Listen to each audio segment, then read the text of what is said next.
We are letting ChatGPT decide what we're going to teach you today. We're going to ask it, what are the most searched golf coaching questions in the world right now? The exact thing that golfers like you are Googling every single day. And then what we're going to do is break down some of the fixes that you probably will be struggling with as well. Let's get to it. Okay, why do I hit fat shots and chunk them, hit ground before the golf ball? Let's start with something like that, because this is a pain point for a lot of golfers. Why? I'm going to show you why. How you get rid of it is you check out Pure Your Irons. It's our 5-step system. Seriously, that's the best thing we can do. If we were to video yourself and you've had this impact line on the outside of your left leg, just going up from the ankle, what good ball strikers do, they're very good at closing that gap. And when they're striking the golf ball, they're all up on that line. A golfer who's struggling with this is they'll be short of the line and they won't close the gap. Or if they do close the gap, they just do it too late. So they kind of get it, maybe sort of close that last moment. The best players in the world, when they get to the top, we see kind of a minimum of 4 inches of movement with the hips towards the target.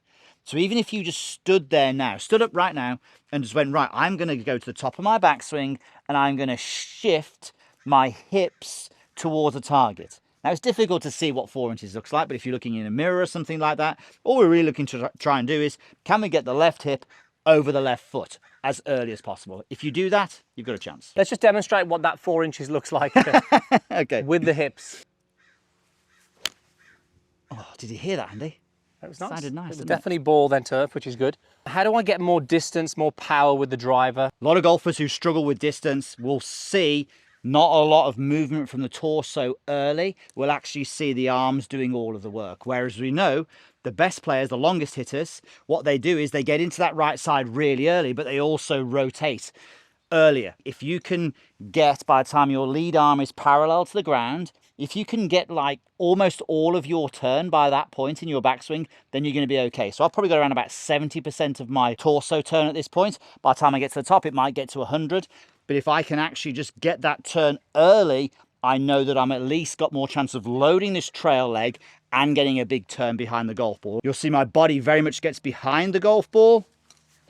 And that's just so much easier to do that. Okay, I'm gonna go to the next one here. How to improve pitching or finesse wedges, because this is something that you've worked really hard on. Let's just talk through a couple of things that have made a big difference to you. I always like taking the glove off as the first thing because it helps create softness in my hands, which I think is one of the most important things. If you can think that your hands and your arms are soft when you're playing these shots, I think it's gonna be very helpful. The big thing that's really helped me and it helps a lot of golfers, can you create a long enough swing which allows the club to really feel like it just sort of drops on the downswing? So let me just hit a short one here. So can you create a long enough backswing to create that kind of dropping motion on the way down? That's the softness that we're after. I see far too many golfers go back short on these finesse wedges and try and power through. That's when we start having a real problem with that arc depth. When we start hitting the ball high in the face, we start duffing it. When you duff a few shots, guess what you do then? You thin it. So I would say to you, really soft arms, allow the club to travel back a little bit further on the way back, and then let it drop. It's made a massive difference to my short game, and it's helped a few people as well. Okay, next one, how to hit fairway woods and hybrids more consistently. First thing you need to know when you're hitting a fairway metal, it's more like an iron than a driver. Because we're gonna have a downward hit, we're not trying to hit down, but there will be a downward hit. What are the things that may help us to do that? So in our setup, generally when we have a club that looks like this, we feel like it should go on inside of the lead heel.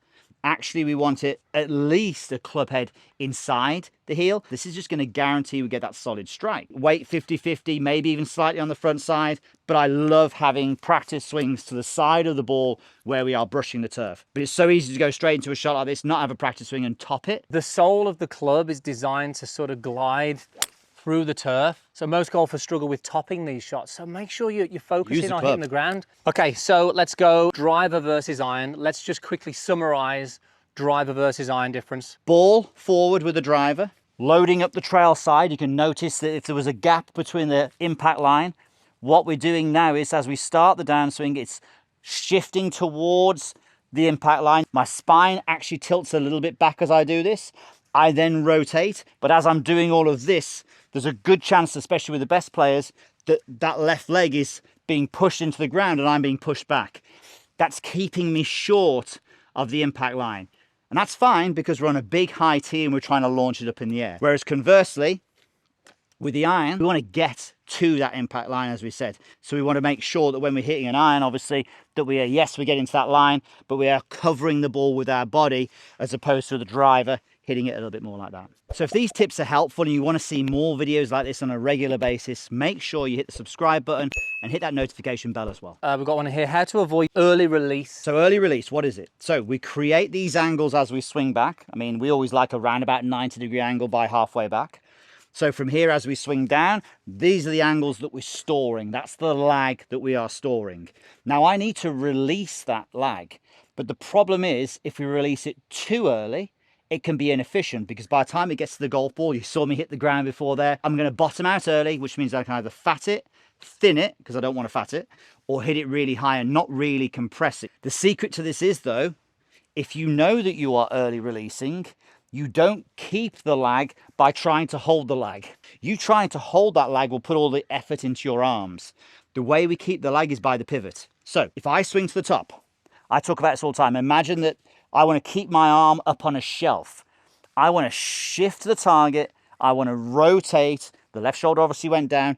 I'm trying to hold my arms up here, but I'm doing it by the pivot rotating down towards the ball. And then as soon as the pivot takes control of the arm, it's going to pull that arm through.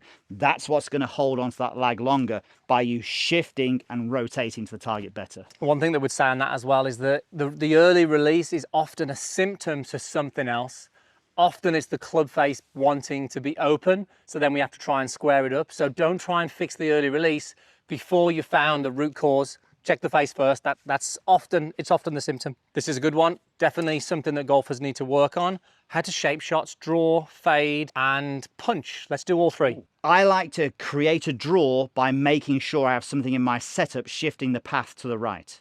I want to hit a fade by shifting the path to the left in my setup. And the way that I do that is by the ball position.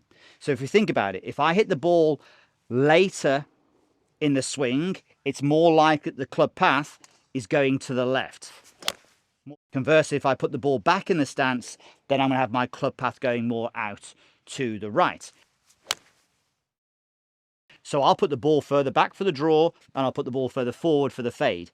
And I will have an element of, especially with the fade, that I'm trying to make sure that the face feels, not actual, feels like it's being held off to the target a lot more. So basically, I don't get as much release. But the reason I have to do that is because I'm very fast with my release. Too fast. Quick hook. You've seen me hit a few of those over the years. So ball position and then a feeling in the swing is something that I would use.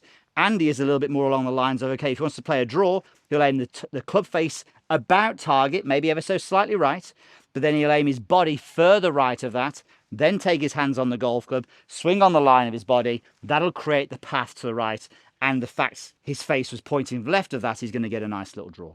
And if I want to play the punch, I'll give you that one. Ball further back. I like to choke down a little bit, and I just like to shorten both ends of the swing. So shorten here and shorten here, almost like a Tommy Fleetwood. And this is going to help me hopefully have the shaft lent forward at impact. Short back, short through. Okay, let's go with another one. How to improve swing tempo, rhythm, timing, and transition. I like this one. Big question we get is, why are the tour players so effortless? And I feel like I'm hitting it really hard. But what we generally find is that the better players have different tempos because of a couple of things. Someone like a Ludwig Oberg, he will have a quick backswing, a smooth transition, and then obviously a quick downswing. So I'll see if I can replicate that. Okay, that's how Ludwig will kind of hit it. What we see a lot and hear a lot of golfers say and do is, if I can just get a slow, controlled backswing, it's going to help me hit it straighter. The answer to that is probably yes. You may hit it straighter. Not definitely, but you may hit it straighter. But you'll definitely hit it weaker. So slow and controlled, and then they go, right, now I need to force it. So you put the speed and effort into the transition, the change of direction. That's when things can really go wrong. And then you're trying to hit it hard on the way down. So I would say experiment with having some faster backswings, even in your practice swings, just like, you know, swinging the club back quickly, and then it will smoothen out the transition and you'll definitely get more speed. Now, what should we do in the next video? Let us know down below. And if you've got any questions about your game, leave them down below too. And don't forget to check out meandmygolf.com if you want more coaching from myself and Pierce. And we'll see you next time.